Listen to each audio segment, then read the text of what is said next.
করা হয়, আপনার নাম কি? আমার নাম আব্দুল্লাহ। আপনার নাম কি?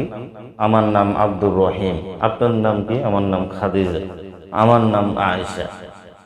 নামে মুসলিম, কিন্তু কাজ সব হলো বিজাতি কালচার সংস্কৃতি গুলো আমাদের মুসলমানদের বাচ্চাগুলো লালন পালন করতেছে। মুসলিম তার একটা আদর্শ রয়েছে, মুসলিম তার একটা নীতি রয়েছে, মুসলিম তার রবের অনুগত্য করবে, মুসলিম তার নবী সাল্লাল্লাহু আলাইহি ওয়াসাল্লামের অনুসরণ করবে। মুসলিমের একটা আদর্শ রয়েছে। তুমি মুসলমানদের বাচ্চা হয়ে, তুমি মুসলমানের ঘরের সন্তান হয়ে, তুমি মুসলমান ঘরের বাচ্চা হয়ে তুমি কিভাবে পয়লা বৈশাখের দিন তুমি রাস্তা নামো? আর ওটা তো হিন্দুদের উৎসব, আর এটা তো মুসলমানদের উৎসব না। আর মুসলমানদের উৎসব দুইটি, মুসলমানদের উৎসব দুটি, এই দুটির বাইরে মুসলমানদের কোনো উৎসব নেই। এই দুইটির বাইরে মুসলমানদের কোনো উৎসব নেই। শুনুন, আনাস বিন মালিক রাদিয়াল্লাহু আনহু তিনি বলেন, নবী সাল্লাল্লাহু আলাইহি সাল্লাম যখন মদিনাতে আসলেন, ইহুদিরা দুইটা দিনে তারা উৎসব পালন করত। এই দুইটা দিনে তারা আনন্দ ফুর্তি করত, এই দুইটা দিনে তারা খেলাধুলা করত। নবী সাল্লাল্লাহু আলাইহি সাল্লাম তাদেরকে বলছেন, কি ব্যাপার, এই দুই দিনে তোমরা আনন্দ ফুর্তি করতেছো, এই দুই দিনে তোমরা কিসের উৎসব পালন করতেছো? তখন তারা বলছে যে জাহেলিয়াত যুগ থেকে আমরা এই দুইটা দিনে উৎসব পালন করে আসতেছি। নবী সাল্লাল্লাহু আলাইহি সাল্লাম বলেন, শোনো, তোমাদের জন্য আল্লাহ সুবহানাহু ওয়া তাআলা এই দুইটি পরিবর্তনে, এই দুই দিনের পরিবর্তন আল্লাহ সুবহানাহু ওয়া তাআলা দুইটা দিন আল্লাহ সুবহানাহু ওয়া তাআলা তোমাদের জন্য দিয়েছেন। নবী সাল্লাল্লাহু আলাইহি সাল্লাম বলতেন, ইন্নাল্লাহা আবদালাকুম বিহিমা খায়রুন মিনহুমা ইয়াউমাল আযহা ওয়া ইয়াউমাল ফিতর।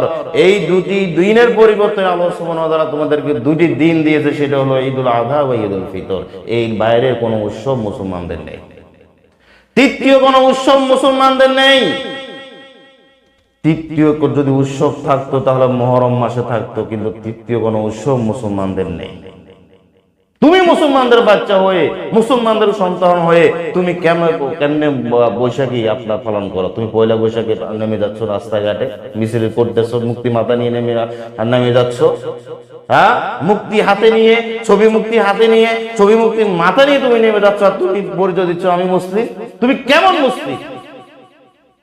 মুসলমান তো মুক্তি ছবি করতে আসে নাই, মুসলমান তো মুক্তি ছবি করতে আসে নাই, মুসলমান তো মুক্তি বুঝে কবর দিতে এসেছে, মুক্তি ছবিকে কবর দিতে এসেছে। মুসলমান তো মুক্তি ছবি গড়তে আসে। তোমার তো লজ্জা হওয়া উচিত, তোমার তো লজ্জা হওয়া উচিত। তুমি মুসলমানদের বাচ্চা হয়ে, তুমি মুসলমানদের বাচ্চা হয়ে তুমি কিভাবে রাস্তায় নামবে? শুভযাত্রা, মঙ্গল যাত্রা নামে মিছিল করতেছে।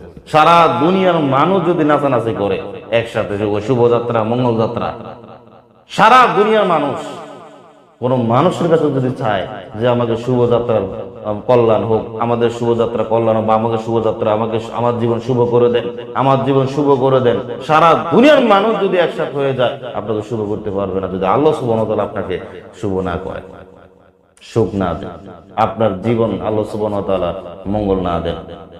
কারো ক্ষমতা নেই আপনার জীবনে মঙ্গল নিয়ে আসে। কিসের শুভযাত্রা? আর শুভ অশুভ তো আল্লাহর পক্ষ থেকে আসে, মঙ্গল অমঙ্গল তো আল্লাহর পক্ষ থেকে আসে। তুমি কিসের শুভযাত্রা পালন করতেছো? হ্যাঁ, এই মুসলমানদের বাচ্চা করে তুমি কিসের শুভযাত্রা পালন করতেছো? তোমার তো একটা কালচার আছে, তোমার একটা সংস্কৃতি আছে। তুমি কেন হিন্দুদের সাথে মিলে যাচ্ছ? তুমি কেন বিজেপির সাথে মিলে যাচ্ছ? আর তুমি তো মুসলিম, তোমার তো আদর্শ আছে। নবী সাল্লাল্লাহু আলাইহি সাল্লামের জন্য তো বলছেন, আমার উম্মতরা ও সিরে আমার উম্মতরা হিন্দুদের সাথে মিলে যাবে, মুক্তি পূজার সাথে মিলে যাবে, মুশরিকদের সাথে মিলে যাচ্ছে। এরা নামে মুসলিম, এদের মাথা থেকে পা পর্যন্ত ইহুদি খ্রিস্টানের কালচার সংস্কৃতি লালন পালন করতেছে। পয়লা বৈশাখ পালন করা হারাম, পয়লা বৈশাখ পালন করা হারাম, পয়লা বৈশাখ পালন করা হারাম। মানবে না মানবে না তোমার ব্যাপার। তুমি যদি মুসলিম হও, তুমি যদি আসল যদি মুসলিম হও, আমি মুসলিম ঘরের সন্তান, আমার আল্লাহ, আমার রাসূল সাল্লাল্লাহু আলাইহি সাল্লামের, এটা তোমার জন্য হারাম। এইসব ধরনের ফাইজদামি করা, এইসব ধরনের মিছিল, আপনার রাস্তাঘাটে তুমি মিছিল করবা, ছবি মুক্তি তুমি হাতে নিয়ে তুমি মিছিল করবে। এই জন্য আল্লাহ সুবহানাহু ওয়া তাআলা আমাদের উপরে এত আদর গজব পাঠাচ্ছে, বান্দারে ফিরে আয়, বান্দারা ফিরে আয়। মানুষ যতক্ষণ পর্যন্ত আযাবের সম্পর্ক থাকে, সামনে থাকে ততক্ষণ পর্যন্ত আল্লাহকে ডাকতে আজাব সরিয়ে দিলে আবার মুসলমান এসব ধরনের উল্টা পাল্টা কাজগুলো করে বসে আছে। হ্যাঁ, মুসলমানদের সন্তানগুলো আজকে এমন ভাবে ইহুদি খ্রিস্টান মুশরিকদের অনুসরণ করতেছে, এমন ভাবে হিন্দুদের অনুসরণ করতেছে যে তাদের মাথা থেকে পা পর্যন্ত বিজাতির কালচার সংস্কৃতি তারা লালন পালন করতেছে, তাদের শরীরে, তাদের পরিবারে এবং তাদের বন্ধু মহলে তারা লালন পালন করতেছে। এক বন্ধু আরেক বন্ধু বলতেছে যে পয়লার বসা চল পান্তা ভাত নিয়ে ওখানে চলে যায়, ইলিশ মাছ নিয়ে ওখানে চলে যায়, চল ওখানে যে মিছিলে চলে যাবো, মুক্তি ছবি মুক্তি নিয়ে যে মিছিলে চলে যাবো, শুভযাত্রা পালন করবো, মঙ্গল যাত্রা নিয়ে মিছিল করবো। একজন আরেকজনকে বুদ্ধি দিচ্ছে, একজন আরেকজনকে ডাকতেছে।